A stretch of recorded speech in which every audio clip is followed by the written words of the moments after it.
तो भाई good morning बच्चों। देखो मैं आपको थोड़ा सा एटॉमिक मास क्या होता है, जो आपको थोड़ा थोड़ा लिटरेचर रह गया था, मैं बता रहा हूँ आज। ठीक है, देखो the most remarkable concept that Dalton's atomic theory proposed was that of the atomic मास। जो मोस्ट रिमार्केबल थ्योरी थी जो डाल्टन ने बताई थी वो था एटॉमिक मास के बारे में। एटॉमिक थ्योरी प्रपोज जो की थी, according to him each element had characteristic atomic mass. हर एक उसके अनुसार हर एक एलिमेंट का अपना एक कैरेक्टरिस्टिक एटॉमिक मास होता है। The theory could explain the law of constant proportion. वो जो थ्योरी है एक्सप्लेन कर सकती है law of constant proportion so well that scientist were prompted to measure the atomic mass of an atom. यानी कि एक तरह से एटॉमिक मास को मेजर करने के लिए, समझ रहे हो, एक किसी भी एटम के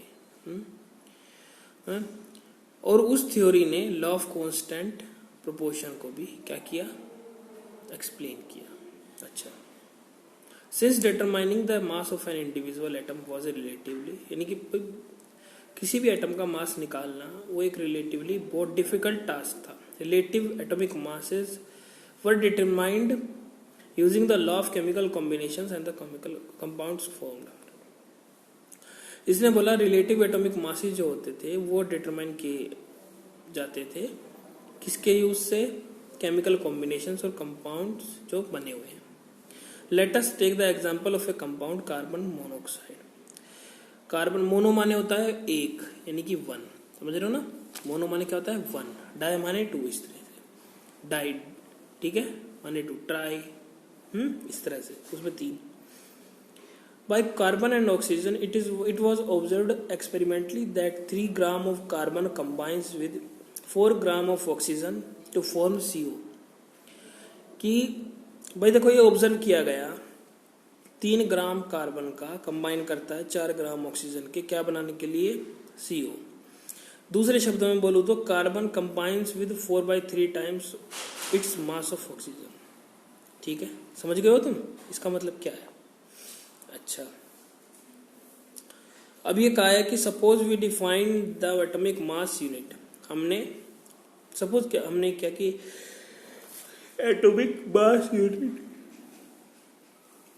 हमने डिफाइन की। देखो कैसे, उसको बोलते थे एएमयू। एएमयू की फुल फॉर्म ही एटॉमिक मास यूनिट है, दिख रही है ये। Earlier abbreviated as AMU but according to the latest IUPSC name recommendations. लेकिन जो लेटेस्ट मैंने बताया था ना, आईयूपीएससी क्या होता है, जो एक संस्था है जो सारी इन सब चीजों को देखती है, उसके रिकमेंडेशन के अनुसार it is now written as U, उसको यू में लिखा गया, unified mass as equal to the mass of 1 carbon atom. ठीक है, किसके मास के इक्वल होता है, 1 कार्बन एटम के। दैट वी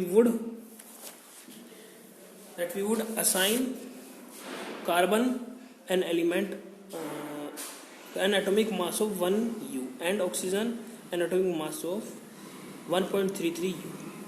तो इसने बोला है कि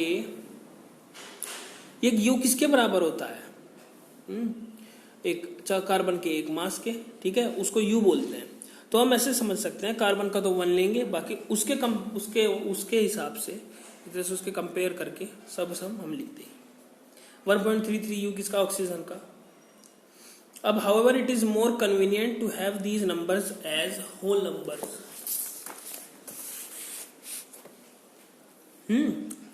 और as near to a whole number। इसने कहा है कि ये बहुत और भी ज्यादा कन्वीनियंट हो जाता है जब ये नंबर्स होल नंबर्स में आ जाए, और या फिर होल नंबर्स के जितना करीब हो सके उतना आ जाए। While searching for various atomic mass units, scientists initially took 1/16 of the mass of an atom of naturally occurring oxygen as the unit। यानी कि इसने कहा है जब बहुत सारी यूनिट को सर्च करने के लिए साइंटिस्ट ने सबसे शुरू में 1/16, ध्यान रखना किसी चीज के 16 हिस्से कर दिए, उसका एक हिस्सा, ठीक है, of the mass of an atom. किसके एटम का mass, naturally occurring oxygen as the unit.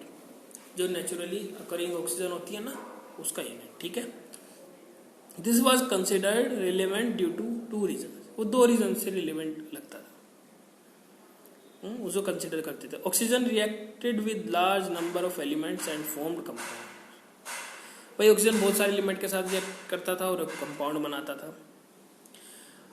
This atomic mass unit gave masses of most of the elements as whole numbers, यानी कि इसने बहुत सारे ज्यादातर होल नंबर्स दिए आपको, समझ रहे हो? पीछे कहा था ना बहुत ज्यादा और भी कन्वीनियंट होता है। However, in 1961, for a universally accepted atomic mass unit, carbon-12 isotopes were chosen as the standard reference for the measuring atomic mass. लेकिन 1961 में क्या हुआ, जो कार्बन-12 आइसोटोप था उसको चूज कर लिया गया standard reference for measuring atomic masses के लिए। कहाँ गए? One atomic mass unit is a mass unit equal to exactly 1/12 of the mass of atom of carbon। इसने बोला है जो एटॉमिक मास यूनिट है, ध्यान रखना इस चीज का, AMU वो मास है जो मास यूनिट है जो इक्वल होती है कि exactly 1/12 part of atom of carbon के, कार्बन-12 के, कार्बन-12 कार्बन के आइसोटोप कार्बन C12 C14 दोनों होते हैं। The relative atomic masses of all elements have been found with respect to an atom of, भाई जितने सारे के सारे एलिमेंटों के रिलेटिव एटॉमिक मास हैं वो किसके रेस्पेक्ट में पाए जाते हैं? Two an atom of carbon twelve C12। Imagine a fruit seller selling fruits without any standard weight with him.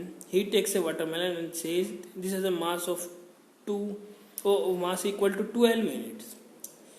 भाई इसने कहा, जैसे फ्रूट सेलर है, दिख रहा है आपको फ्रूट, उसने बिना किसी यूनिट के ये बेचना शुरू किया, उसने बकाए 12 यूनिट्स के, ठीक है। अब मतलब स्टैंडर्ड वेट यूनिट कह रहा हूं मैं, सॉरी स्टैंडर्ड वेट, कोई स्टैंडर्ड वेट नहीं, मैं तो कहूँ, मैंने कहा क्या कह दिया मैंने भी, 12 वाटरमेलन यूनिट्स और 12 फ्रूट्स मास यूनिट्स, इसके 12 हिस्से कर लिए हमने, ठीक है। अच्छा, इसके हमने कर लिए 12 हिस्से, सॉरी कॉल आ गया था एकदम, इसके हमने कितने हिस्से कर लिए? 12 हिस्से। हाँ, he makes 12 equal pieces of the watermelon and finds the mass of each fruit he is selling, ठीक है।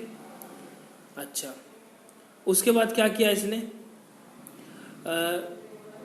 ये रहा, he makes 12 equal pieces, थोड़ा खो जाता है बार लाइन में ना, ऑफ वाटरमेलन, ठीक है। 12 हिस्से कर लिए इसने और उसने फाइंड किया the mass of each fruit he is selling, हर फल का जो वो क्या कहते हैं उसको बेच रहा था उसका मास के, यानी कैसे समझ लो, जैसे ये बेच रहा था, समझ रहे हो ना, ये जैसे दो ये इसमें संतरे रखे हैं या सेब रखे हैं, सेब दिख रहा है, तो इसने इससे नापा relative to the one piece of the watermelon, now he sells his fruit by relative fruit mass unit FMU, समझ रहे हो भाई, इसने इसके हिसाब से तोल करके दिया है, समझ रहे हो ना आप लोग मैं क्या कह रहा हूं, यानी कि हर एक को जो सेल किया है, सेल कह रहा हूं, इसने जो ये सेल किया है उसको इसके FMU को क्या कह दिया? फ्रूट मास यूनिट, वो एटॉमिक मास यूनिट था। तुम समझे इसमें क्या कहना चाह रहा है इसने अब वहां पे तो क्या कहते हैं इसको, जो आपका कार्बन था उसको यूज किया, इसमें यहाँ पे इसका यूज कर दिया, कोई इसमें प्रॉब्लम है इसमें नहीं है ना। जैसे मान लिया ये 2 आए हैं, ठीक है, इसने इसका C12 मान लो, ठीक है, 1/12 पार्ट लिया, और ये कोई और सा एलिमेंट है उसका मास है, और ये कितने हो गए एक तरह से देख लो आप इसके कंपैरिजन में, ठीक है ना, यानी कि ये इसके बराबर हो गए, तो जितना इसका वजन होगा उस वजन के हिसाब से इसने उसको तोला, ठीक है, कोई दिक्कत तो नहीं। इसने यानी कि जितने सारे फ्रूट्स तोले हैं वो किस यूनिट से तोले हैं? ये वाटरमेलन, ये फ्रूट मास यूनिट है जो इन्होंने बनाई इसमें, ठीक है।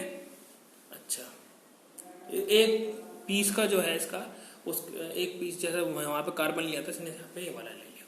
Similarly the relative atomic mass of the atom of element is defined as the average mass of the atom as compare to the 1/12 of the mass of one carbon atom. उसी तरह से ये है, समझ रहे हो, किसी भी एलिमेंट का एटॉमिक मास वो किस तरह से डिफाइन है? As the average mass of the atom as compare to the 1/12 of the mass of one carbon C12 बेटा, ठीक है, ये ऊपर लिखा हुआ है, कभी कहो। कोई प्रॉब्लम तो नहीं आपको इसमें?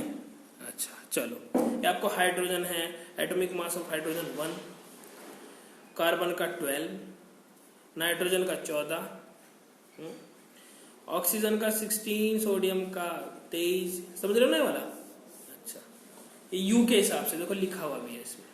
चलो ठीक है, धन्यवाद। अभी के लिए इतना ही, बाकी आपको ये थोड़ा अच्छे से रिवाइज कर लो, प्रॉब्लम आप पूछ लो, आगे वाला और बाकी